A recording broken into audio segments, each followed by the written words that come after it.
देश भर में कफ सिरप और अन्य सिरप आधारित दवाओं की बिक्री को लेकर केंद्र सरकार ने बड़ा फैसला लिया है।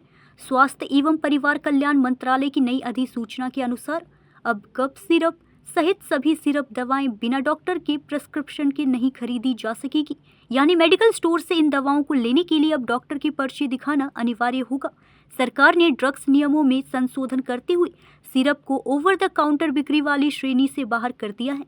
नियमों का उल्लंघन करने वाले दवा विक्रेताओं के खिलाफ सख्त कार्रवाई की जाएगी और उनका लाइसेंस भी रद्द किया जा सकता है। यह फैसला कफ सिरप में मिलावट और हाल के वर्षों में बच्चों की मौत से जुड़े मामलों के बाद लिया गया है। सरकार का कहना है कि इसका उद्देश्य दवाओं के दुरुपयोग को रोकना और मरीजों की सुरक्षा सुनिश्चित करना है। न्यूज़ इंडिया 24 से काजल सिंह, ब्यूरो रिपोर्ट।